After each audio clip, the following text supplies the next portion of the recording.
Welcome to Swedish Junior Hockey Podcast. Jacob Dahlin, I'm your host here. And today we probably have the youngest J18 region coach in the country, I would say, Niclas Karlsson. Welcome to the podcast. Thanks. So, interesting story. You know, we've been doing this podcast for a year and a half now, and we're getting up to episode 80 or so, and now have a little bit of a bank built up so they don't get released. I don't record it on Monday and release on Tuesday anymore. But I'm actually getting to the point where people are reaching out to me and say, hey, let me know if I can help getting some interesting people on here. And Niclas was one of these guys, and I took the advantage and said, well, what about you? And I know you didn't want to talk about you at first, but I thought that would be a great start. So, so who's Niclas? Let's talk about your background to start off. Yeah, well, my name is Niclas Karlsson. I'm 21 years old. I'm the head coach for Boden's U18 region.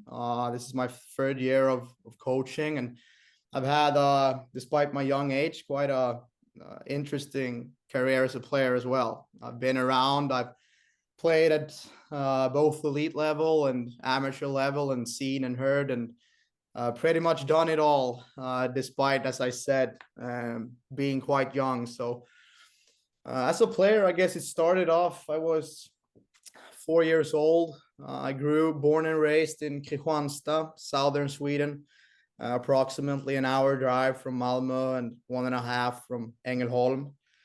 And I started playing when I was around 4. And then quite a fun story, actually. My quick backstory: my mom is a really competitive woman. She has an European bronze in horse riding and multiple medals and awards for in her career. So she's really competitive. And when I was around 6, playing in Kristianstad, we had a small team play, and then practice we're just about to wrap up. And I don't remember exactly, but I think we were up 4-3 or something. And the coach grabbed the puck and he just dangled through our whole team and scored 4-4, then blew off practice. And I was 6 years old. I didn't really think of it then. But after practice, apparently mom had went down to the coach and, hey, what was the purpose by doing that? Why would you do that? They talked a bit, I don't know. And then in the car back home, was quite silent at first. And then after 10 minutes, she goes, so you're not playing here anymore. I'm going to drive you to Thüringen instead. So I changed team when I was 6 because of it. And, you know, at the time, I didn't care. I didn't care about winning or losing back then. Now it's just something we laugh at family dinners, and it's quite hilarious. But instead of driving 20 minutes to practice, we started driving an hour to practice. I went to Thüringen. So let me ask, so she doesn't subscribe to the theory of everybody gets a medal? No, she doesn't. That's awesome. So I can imagine that competitive streak. I grew up in a family of you know, sports was important, and everything was competition. There was 3 of us brothers, and my cousins were 2 boys, and every time we played soccer, or every time we played, you know, pond hockey or out in the yard, and there was always a game, and someone had to lose and somebody had to win. Quick story: my cousin Kalle, who's now the orienteering head coach of the Swedish national team, Kalle Dahlin, he beat me 21-0 in ping pong one time in a school exhibition. And the reason why wasn't necessarily that he was, of course he was much better than me, but he had such a competitive what we call pannben. I've never met someone that has the ever in I'm 48. I've never met anybody that can meet his ability to compete, and he got that from both of his parents. And we were playing cards one time, and his dad, Åke, we were playing for do you remember, you know, those little chocolate the cylinder shaped Rollo or center, Yeah, yeah. you know, that you peel off, and that was the prize for the winner. Okay. And we played cards. I can't remember if we played whatever game it was, and my uncle won. And he said, well, winner takes it all. And he didn't share. He ate the entire roll of chocolate right in front of us, and we were all so mad. And it was kind of this competition all the time. So I can empathize with it. Yeah, So I've you learned went a to lot so then driving an hour away, not a big deal. not a big deal, because she thought it was just something she has told me later. It was not about hockey, not about me being a better player. It's about like raising a kid, she thought. Yeah. After What about your dad? Was he into sports? He was with me in the beginning, and then mom took over and did most of the hockey. So it's been a lot of mom in my career. That's awesome. Yeah. But you grew up in Kristianstad, and so talk about the transition from youth hockey, so U16. You played TV puck tournament for Blekinge. Yeah. So Not Småland. I had it in my mind Småland, but Blekinge. Skåne. I was in Skåne, but yeah, it's a story. As I said, I went to Tyringe. I played there a couple of years. I went back to Kristianstad later on, played a couple of seasons there, then eventually head back to Tyringe, because it was my U15 year, and that was a huge year, which was the start of the TV-pucken tryouts, and I really wanted to make it. I was all in to make it, and I looked around, okay, which is the best environment for me to succeed in. Probably mom had a finger in that, but either way, I got back to Tyringe, and I played a good year there, and I advanced all the way with Skåne, and I was at the final tryouts, and then in U16, that's when you go from U15, really that's become the first age group of elite, you could say. So U16 region was a big step, and a lot of my friends were going to different teams, and I went to Karlskrona, and then I got the opportunity to play TV-pucken with Blekinge, and it was. Did you move away from Kristianstad to Karlskrona? Yeah. So I was 15 at the time, and I moved to Karlskrona to play U16 hockey there. But yeah, and then they asked me if I wanted to play TV-pucken with Blekinge, and I said, yeah, I would like that. So I went to Karlskrona and had a great year there, and that was really the first experience of what elite hockey looks like. It was a big arena, you know. It was we had a physical coach. We paid a lot of attention to the gym, and I had never seen anything like it because I came from small clubs. So and at the time, Karlskrona, what were their top division in? Because, you know, they have a big rink, they have nice facilities in Karlskrona, great, you know, but then they've had lots and lots of turbulence with their elite team and their economics and finances and stuff. So they were in the SHL at the time. Okay. I went to their U16 team. Yeah. And since then they've dropped down to now in Division 1. In Hockeyettan. Yeah, that's what I thought. Yeah. So you went there. So okay, talk about that.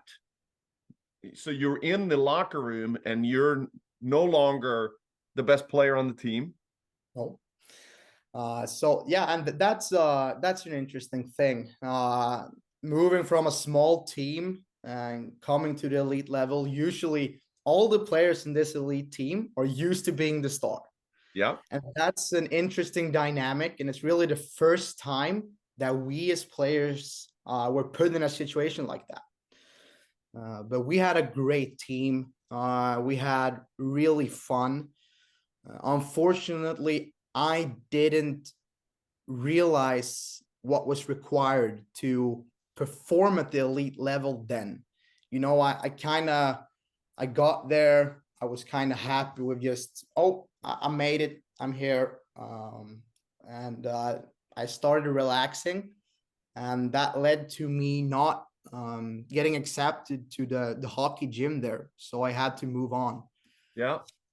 So your goal was to make the NIU in Karlskrona. Absolutely. I loved Karlskrona. It's a beautiful town. Yeah. I got great friends there still. If I could go back in time, I would love to have that U16 season back.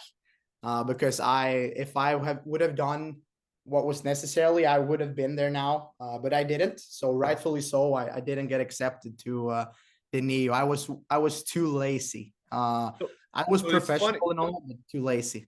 It's funny because, if you listen to the episodes on our podcast, it's one of the questions we ask at the end. And the reason why I asked that is because of, we don't, in life, you don't get any mulligans, you don't get any do-overs. And smart people learn by their mistakes. Real smart people learn from other people's mistakes. And the ability to learn is so powerful. And that's the reason for having this podcast, is really to talk about, to guide people that have been there on this journey. So hopefully they can avoid the stumbling blocks. Yeah. And, that's because, and we'll get into coaching after a while, but that's really what coaching is all about, is sharing and giving. Right. But all right. So did you talk about that? Because I think that there's emotions involved in that. There's disappointment, but there's also realism, right? It is. At the time, when you're 16 years old and someone tells you you're not good enough, you start looking at excuses. It was his fault. It was his fault. But sooner rather than later, you need to point the fingers towards yourself instead. And when I started doing that, I kind of realized, okay, I probably wouldn't have picked myself if I were in their spot. And so, yeah, but it's really emotional because you play U16.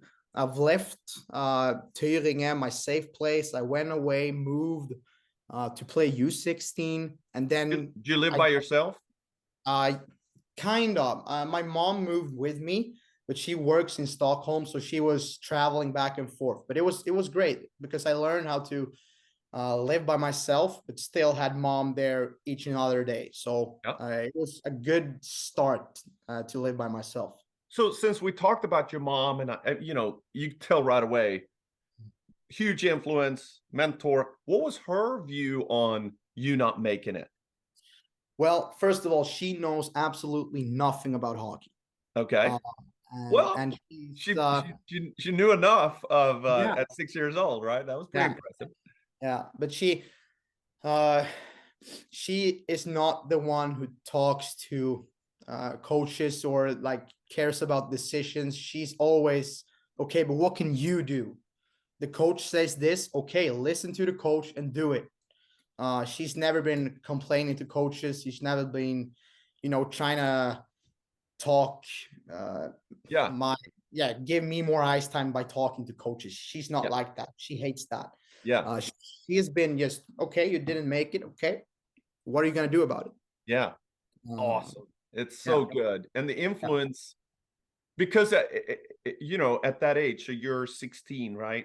In reality, it's such a young age, and emotionally, we may be physically looking like an adult, but in reality, your brain is not an adult, and you don't have those experiences. So is that the first big setback that you had in life?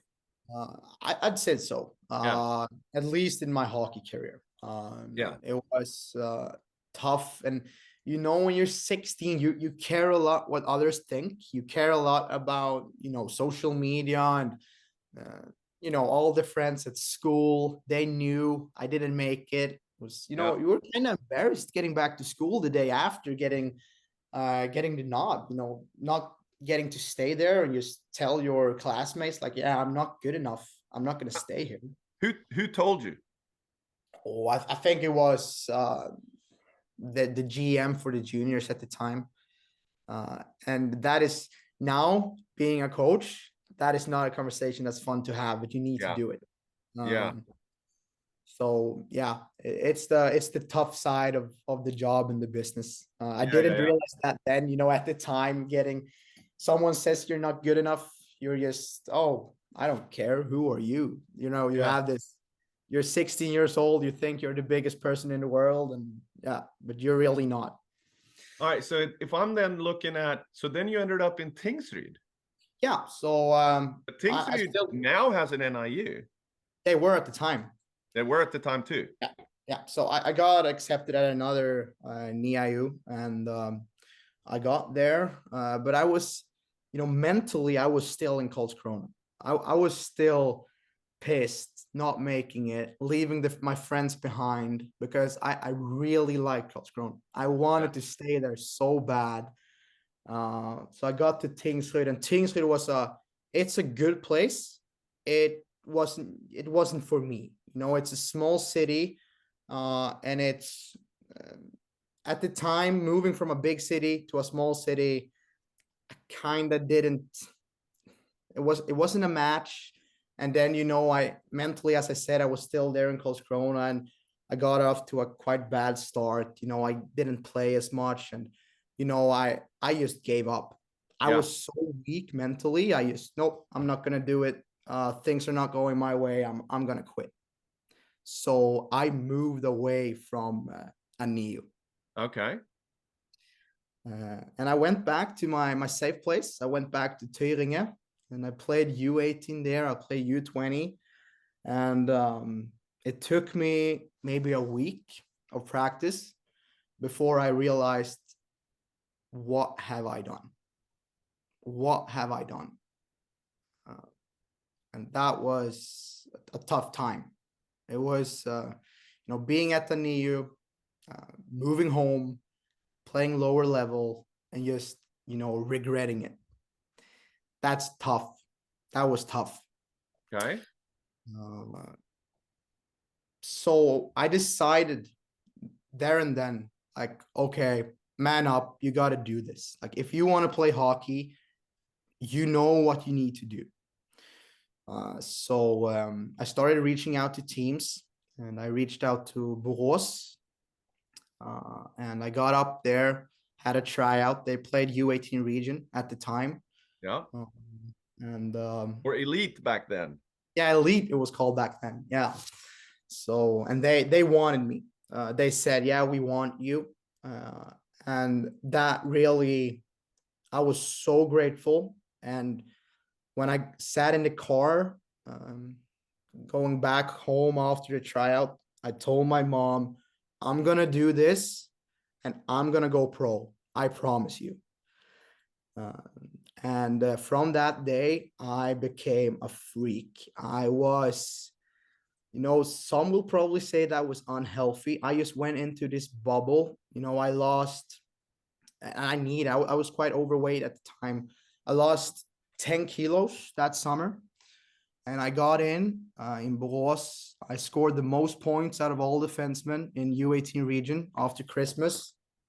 Uh, I belonged to the U20 team, my last year as a U18 player. So I really had a really good year. And I was training like a maniac. I was not going to parties. I was not doing anything. It was hockey, hockey. I'm gonna do it. I was locked in. And played a lot of games. 31 I, games with the J18, 25. Right? So you played both yeah, teams every game. I belong with both teams. Yeah. Yeah. And the season after, we we got together a really good team for U20 region. And Like, this is COVID year, right? yeah. Oh. So this team that we had, I guess a lot of players are saying this, but that team could qualify for national. That team was scary good. And I was the captain as my first year in U20. And the summer, I was still in this bubble. I was training and practicing so hard. You know, we had morning practices starting at 7. At 5:30, I'd already been out running a mile. En mil svenskt. So that's, I don't know what it is. And So 10K. So yeah, yeah, that's yeah. not a mile, No, I not an know. English mile. That's Oh, I a realized 10K. that once I said it. But I was looking for things that nobody else were doing, and I did them. So I knew that I had an advantage on everyone. And that U20 year, I was good. Like I was for real, I was good, really good. And if that wasn't the COVID season, I would have played either hockey at or U20 national the season after. But COVID hit and the whole season got canceled. And that's bad luck, I guess. And then, yeah, the season after that, I signed a contract with the senior team in Borås. Yeah. And I was still in this bubble. I'm gonna do this. I was so locked in. Preseason starts. Actually, I played some hockey at them games this season before, but now I started playing with the senior team, and I was in on 6Ds, and I was playing preseason. Got a hit to the head, a really bad hit. You know, it just went dark. Mm. I I got I was scared. It was my 4th concussion, but this concussion just hit different. I for 2 weeks, every time I got out of bed, my head started hurting, and my pulse just went up. Like I couldn't. My daily life wasn't working. Wow. It was, and I was scared. I was really scared. Like, is this gonna be like this forever? Because it didn't go away. You're waiting for the next day to say, am I better today? Yeah. And it didn't go away. And it went on like that for 1.5, 2 weeks. And you know, after that, I was like, is it worth it? If I get another check to the head, is it worth it? Maybe if I get a son someday, maybe I want to be there for him, go skating with him. And will I be able to do that if I don't quit hockey now? Yeah. So from being in this bubble, training like a freak for 2.5 years, to all of a sudden realizing it's over. So that explains it here, because in your, you know, in your profile you had, so there's nothing in there 21, 22. No, I didn't play because it was the preseason games and then you're out. Yeah.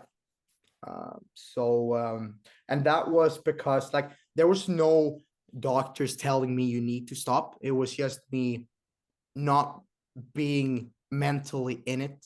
So Yeah. I felt it's not right for my teammates, not to the club, not to myself to play if I'm not mentally 100% in it. So how did you get into so then how did you get into helping out as an assistant coach? Was that because you're there and you're Yeah. So when I told the GM or the assistant GM in Borås that I was not going to be able to fulfill the season, I wasn't mentally stable to play. He told me, okay, but we want you to stay here.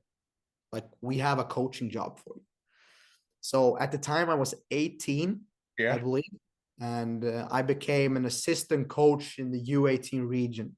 And that was also the youngest assistant coach at the time ever. Actually on the staff. What about school? Were you in gymnasium then, or? Yeah, I was in gymnasium. So I went to 3 different gymnasiums. I was first in Tingsryd, then I moved home, and then I moved up to Borås. But I have yeah, I fulfilled my studies in Borås. So I have Yeah. a degree in economics. Okay. Yeah. Okay. Wow. So but I'm a little bit I could tell there that the people around you in Borås, I don't know the coaches and the GMs up there. But great organization. But talk about kind of the relationship there, because they must have been pretty awesome to work with. A, that believed in you coming there from the Yeah. beginning, Yeah. and B, giving you a shot, Yeah. and then C, keeping you there. Yeah. It was Kind of pivotal time, a second kind of pivotal time in your. yeah. And that was just, I was shocked by how good the daily operations were for not being a NEO.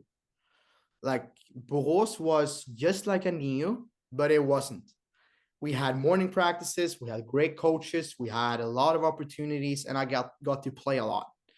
So I was just grateful. I'm not, I don't know how it works in Borås now, but when I was there, it was a really good place to play.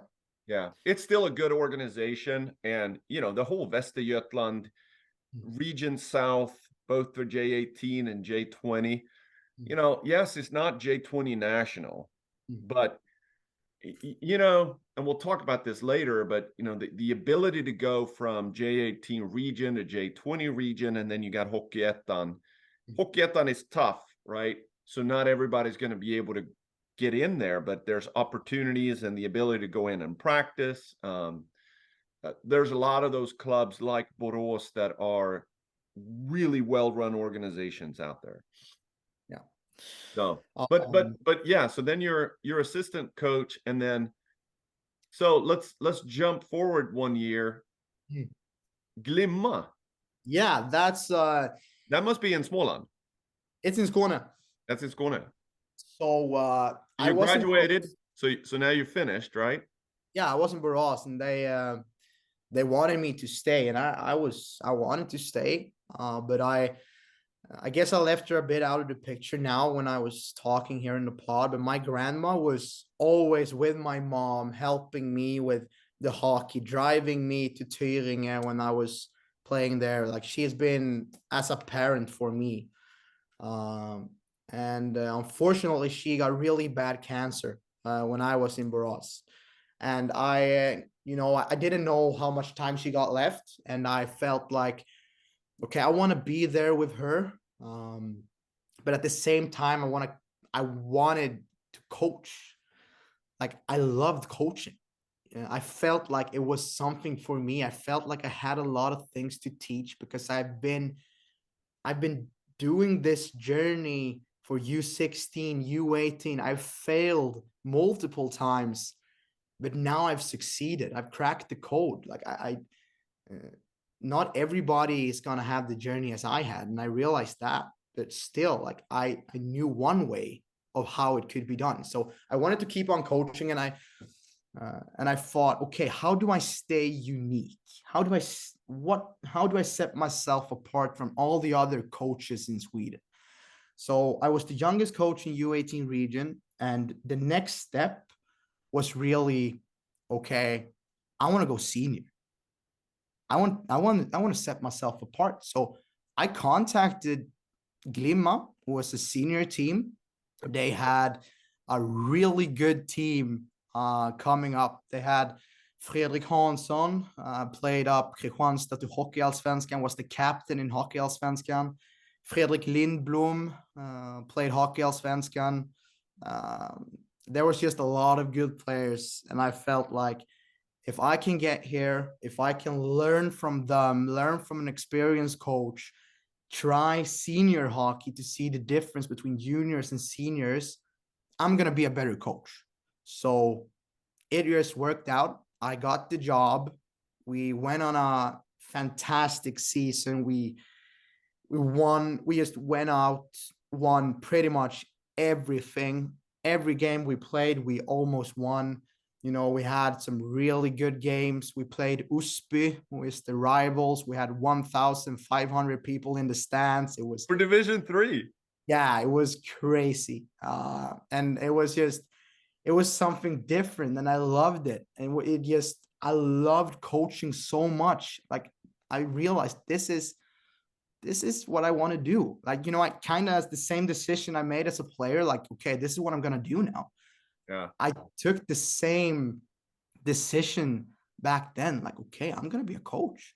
I'm going to go all in on this, and I'm going to do it until I feel like I don't want to do it anymore, and nothing's going to stop me. So I did a year there, and then fantastic year. We were 2 points away from promoting to Division 2. It was really tough. We should have promoted, but we didn't. And that's hockey. Yeah. So yeah. And then, so how did you end up? How did you end up in Boden? And you know, so we do have a little background on the podcast with Boden. Yeah. So one of the earliest, I think, third episode I did was with Ian Gately, who ended up, he was a Canadian that played in Boden, and then another Canadian, Henry Akers, who was the GM or something up there. I can't remember, but I think he was actually the one that got Ian up there for their team.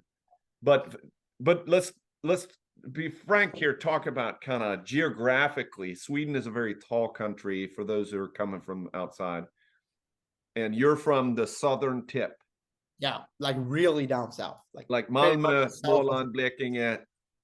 Yeah. Yes, Kristianstad. You're closer to Germany than you are Oh yeah, anything. I was closer to Italy than Boden. So Boden, who is now way up north, Hmm. you know, so how far, if you were to drive from Malmö Yeah, to Boden, how long would that take? 18 hours. Okay, it's really far. Yeah. And so what's the difference? Well, so how did you end up there? So they had a coaching vacancy, right? I Yeah, kind of. They had a coach, but you know, I just still on this path. I'm gonna do this. How do I set myself apart from the rest? How do I stay unique? And I thought to myself, well, junior is probably the way to go. I'm only 20 years old.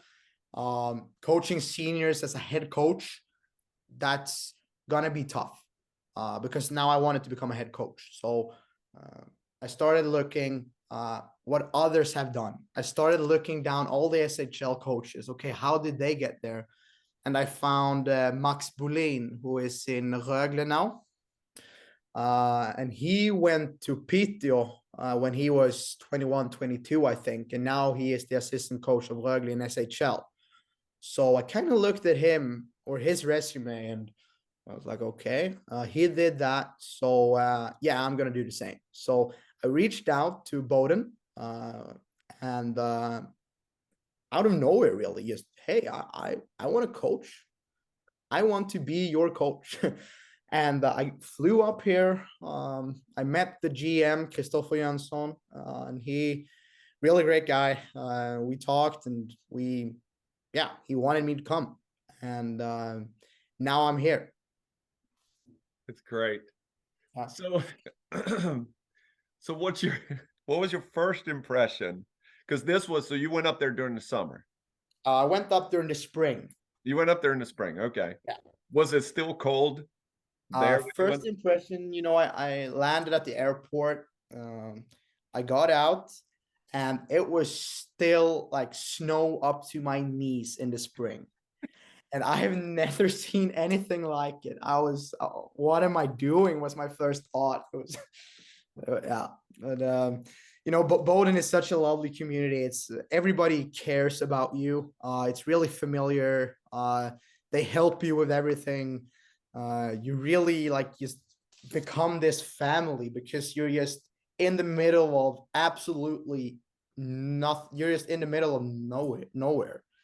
And we are just working 24 hours a day to get this organization moving in the right direction. Yeah. What's the, so, okay. So what is then, because you're now also helping out with the J20, right? Yeah. So I'm Talk the about the assistant. staff and the structure of the organization, because Yeah. why don't we start here with Boden as an organization? They have a youth hockey organization. Yeah. They have is it a LIU for LIU It's for? Liu. Yeah. Yep. So it's not a NIU in terms of hockey gymnasium. You play J18 region. You play U20 region and Hockeyettan. Hockeyettan. Mm. I mean, what a perfect, but it's not. So you're competing against the big clubs. Yeah, we are competing at Modo, the very best. Modo, Luleå, Skellefteå, Björklöven, Timrå. Those are the clubs that are typically SHL organizations that has a J20 that plays in J20 National. Yeah. And then in J18 region that you're the coach, there is no higher than J18 region. 12 teams in North, 12 teams in West, 12 teams in East, 12 teams in South. Yeah. And so if I pull up now, so before I pulled up J18 region North, and if I'm looking at the standings, I've got a background in with my son talking about playing for a small market team. The playing field is not, you're kind of tilted against you a little bit, because Boden does not have the same facilities and the same budgets and the same baseline as Modo. No, nowhere near. Talk about the differences there between, but you're playing against Skellefteå, Luleå, Björklöven. What's the difference between your organization from a structure standpoint? Because you got a GM and you got a smaller staff. If you were to look at the staff level from Modo, or take Luleå that is right next door to you. Yeah. What's the difference in staff level? So you have the head coach, you have the assistant coach, and usually the head coach and pretty much, I guess every head coach in the SHL teams for U18, they work 100% with this. They have no other job. And I work 100% with this, but I'm not getting 100% played. So I just decided, like, I don't care about money. I just want this opportunity. I'm going to go all in either way. So then you have the GM, you could say. The GM probably works more with recruiting in the SHL organizations, because our GM is also the assistant coach of the senior team.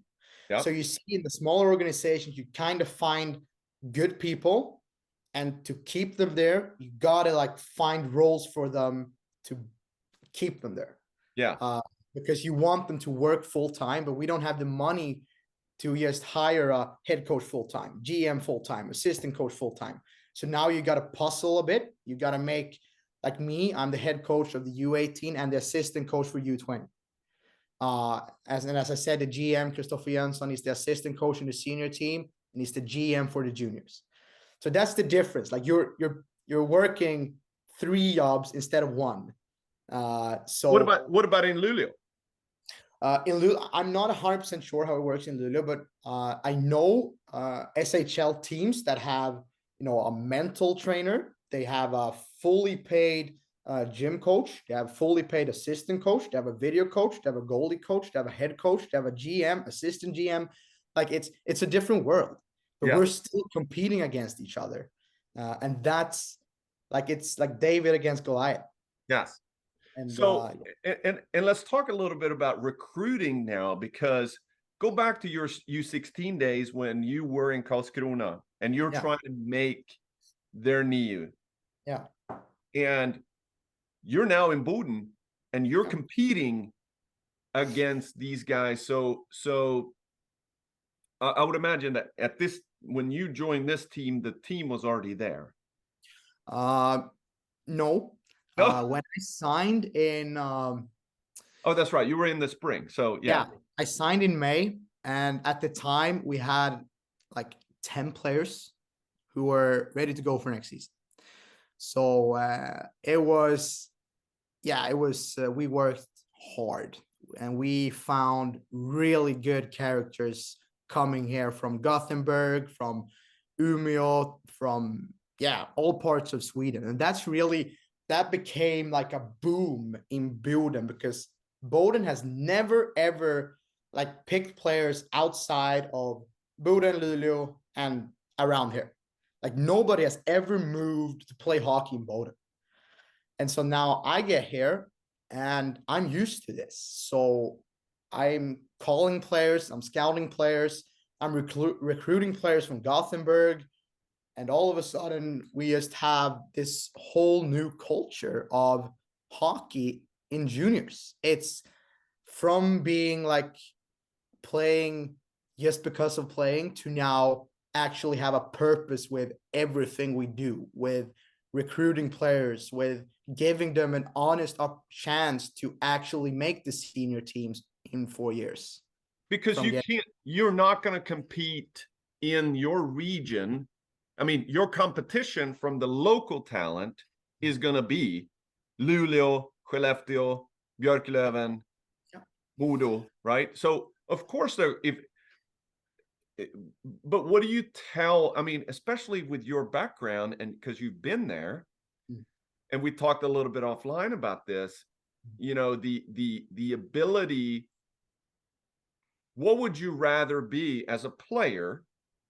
Would you rather think back in your day, would you rather be the guy on a lesser team where you're getting more minutes, you're playing power play, you're playing penalty kill, versus being the fourth line guy or maybe a healthy scratch? Yeah. And that's really what you try to sell when you're recruiting players. Like, I get that it's more attractive to play in an SHL organization. Of course it is. I'm not stupid. I know they have better facilities. I know they have more coaches. I know they have all those things, but we still run a really good operation. And you have a lot of opportunities here. And most importantly, you're playing 25 minutes a night instead of sitting out as a healthy scratch. Let me ask you this, because I think that this something to me trumps the opportunity to get playing time. Talk about the relationship Between so what do you get? I had this conversation with I can't remember who it was, but it was a player that went to a top level SHL organization from U16 and struggled. And it was very clear that, and it's just business. They're in the SHL clubs are there to grow draft picks. And it's a dog eat dog world. So when you are not the future draft pick, they're going to spend their time, and the relationship and the building is going to be focused on the top half, not the bottom half. Yeah. Right. It's managing the top, not managing to the bottom. You don't have the luxury of being able to do that. No. And that's also the difference between us and the SHL organizations. Like, I'm not going to talk for SHL organizations because I don't fully know exactly how they work. And a lot of SHL teams are still really good with keeping good relationships with their players. But we, as a smaller team, not really in it for, like, don't get me wrong here. I want to win every game, and we play every game to win. And sometimes we beat these big teams, but still in the long run, we are not going to compete against them. So all of a sudden, now you have to find different ways to measure success. And my goal as a coach is to provide these players with enough tools, enough opportunities, and the feedback for them to have a career that lasts for 15, 20 years, not to make them an NHL draft pick. And that's the difference. Yeah. And I think that is because you know, you don't have the same roster. So when you go in and you play Skellefteå or you play Luleå, Modo, you know, they have a better team. That's They just are better player by player. And that's how it should be. And we know it. Everybody knows it. But still, like that's kind of fun, you know, going into games like that 2 months ago or 1 month ago, we faced Luleå and we took them to overtime. First time in history.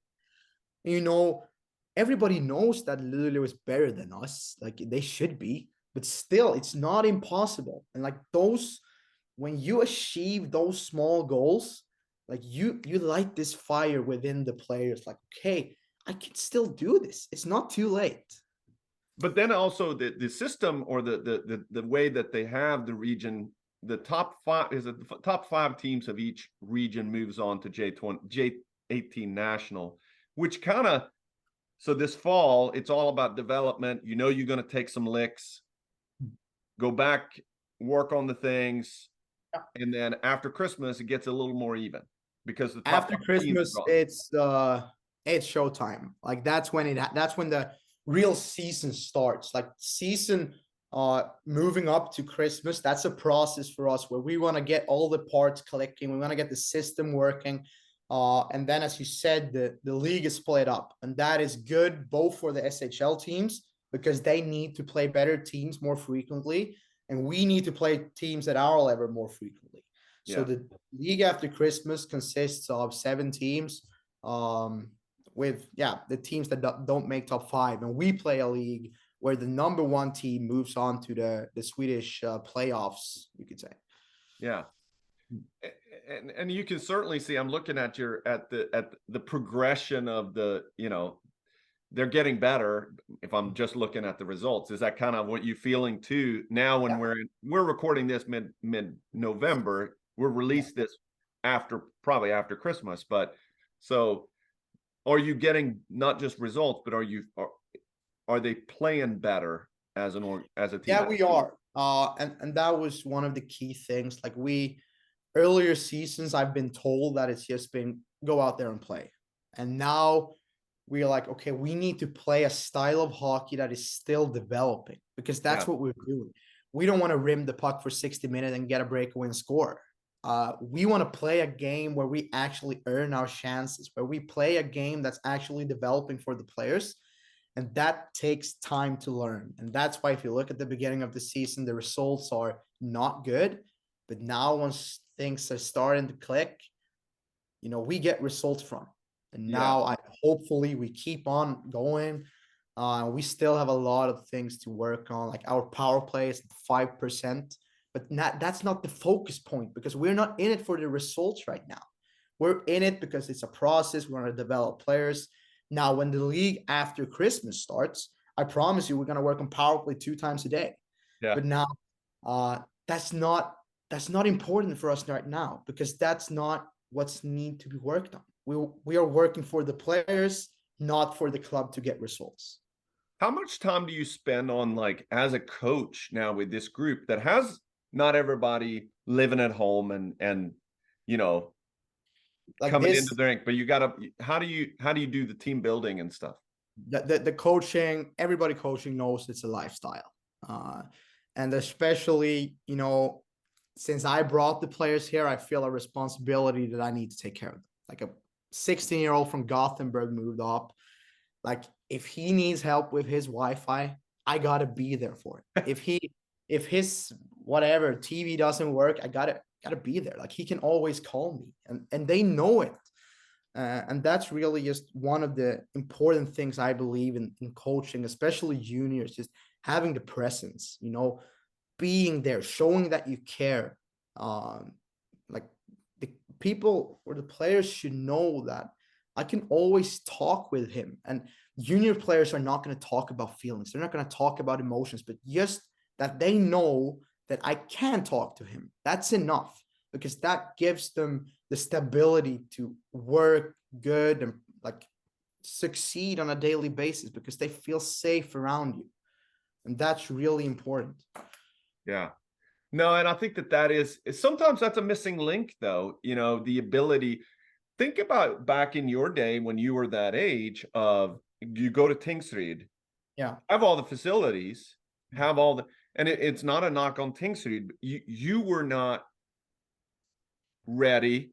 And when you are not feeling good and you don't have the self-worth or self-confidence and the right view of yourself, you're not going to flourish as a hockey player. No. And contrast that with going to Borås, where you felt belong. For number one, you felt wanted because they recruited you. Yeah. And then you felt belong, and then you had all the facilities. And really what's going to make you a better hockey player is doing the work. You can't just, right?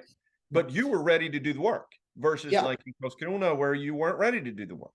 And that also comes from, I don't like communication. If you have a coach that communicates with you and being honest, just telling you like you need to do this. Okay. Not just, no, just keep on working. You're good. It's gonna be all right. Like you don't want to hear that. Yeah. You want to hear you're not good enough at this. If you fix this, you're gonna play. Yeah. That's what you need to hear. Like you're 18 years old, you have moved. You don't need a babysitter. You need someone who tells you what needs to be done, because now you've sacrificed pretty much all the friends, girlfriends, boyfriends, whatever. You moved to a new city. You want to play hockey. You need someone who guides you. Yeah. Not just to how much give of that are you how much of that are you gleaning for your own, from your own experience? Quite a lot. And I was told pretty early that just because you would have wanted it as a player doesn't mean every player wants it. And that's really I'm always have that in the back of my head once talking to players, because I think that's a mistake you do as a coach, that you feel like, okay, I would have liked this as a player, so now I'm going to implement this with the group. Sometimes it's good, but sometimes you just got to know the player. You got to get to know the players and see, okay, he works like this, he works like that, and then communicate with them based on what you think is going to give you the best outcome from the conversation with the player. Yeah. Well, awesome stuff. Awesome stuff. I mean, I applaud you for doing something different. Certainly this is a process, and you're paying your dues and you're learning as you go. And the experiences that you're having this year is something that you're going to take with you next year and years. Oh yeah, I'm getting a better coach every day. Like I have so much to learn. It's like once in it, you realize there's so much to learn. And like I'm trying to learn all the things I can learn, but some things just comes with time. You know, and it's not so much about the X's and O's, right? That's the big one. Yeah, like you're learning by doing, you're learning by failing. And that's also a huge point for me being in a smaller club with less pressure. Like I can try things. I can try a certain setup. I can try a certain system. And if it fails, well, I'm not going to get fired for it. Yeah. If I were in an SHL organization, I was trying to try things, I don't know, but probably the GM would have told me, hey, stop with that. You have to do like this. So it's a great place for me to be. I can learn by doing. I can fail multiple times and learn from it. And it's just a great place for me to be at the moment. Yeah, and I mean, it's like a sandbox, right? You get to play with all the fun toys. Yeah. And you're not watching videos. You're actually in there doing it. And well, and certainly at a young age, I mean, that was my first thing, like, wow, you know, he's at 2000, what are you, 2001? 2002, it's crazy. And the ability to then leverage that, you're on a really good trajectory. The key is going to be surround yourself with great people that and learn from other people in the future, and then develop your own style, your own self, and it'll take you places that that you didn't think was possible. So hopefully yeah. that's the goal. I want to, as I said, I'm all in. That's why I moved 18 hours from home, because I'm all in. Yeah. Well, so we've already kind of answered the question, or let me go back to this thing about the question we always ask. You met yourself at 17. What advice would you give that you wish you knew back then that you know now? Just or maybe not saying it. That's a tough question, but just to make myself aware of what needs to be done. Yeah. If somebody told me when I was 15, if you want to go pro, you need to do this. Like having that coach. Here's the recipe. Follow it. Yeah, not even that, but just like you can't take days off. You can never relax. You are not finished until you have signed that $1 million contract. Like just because you made U16 region doesn't, like, that's nothing. That's nothing. You pay to play U16 region. Like you're not going to make a living. You're not going to provide your family with food by playing U16 region. And that's what I thought. I thought like, I'm done. That's it. And look at Connor Bedard, who's never had a fast food meal in his life. But think about the sacrifices to be able to get to where he is, right? Yeah, it's ridiculous. And that's just, it's remarkable. Like that takes a special character to do that. So it's just that he's a superstar, obviously. Everybody knows. Yeah. Well, there's lessons to that. All right. So the last thing is we have a partnership with Target Aid. You know, this is like so we talk about it each time, but I think it's important because when we're talking about this podcast, what are we trying to do with it? And number one is educate and inform. That's number one.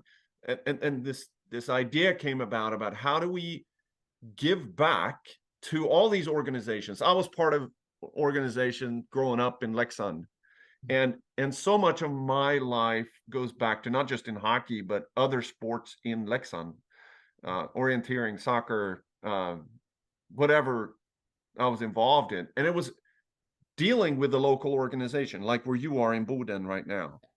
And so Target Aid has a platform.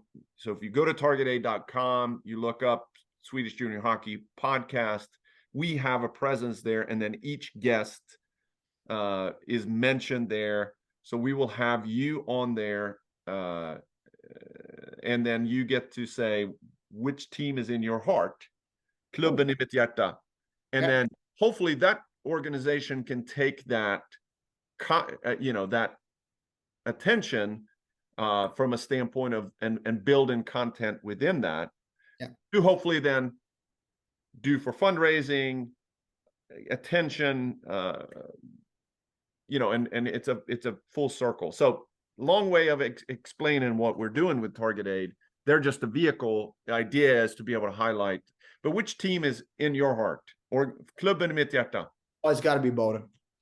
That's awesome. I love it. Yeah. So we will make sure that Boden gets its own little spot there, and take it, share it. We can talk offline a little bit too on some ideas on how do you then utilize this to maybe have a specific project that you want to raise money for, and throw it up on your website, share it on social media to bring attention to Boden's organization, which is awesome. So thank you for coming on. It's been fun. It's been educational. You've talked a lot about South versus North. Hopefully people have gotten some experience about what's it like to play in J18 Region North versus other organizations as well. Hopefully. Yeah. Thanks a bunch. Thanks.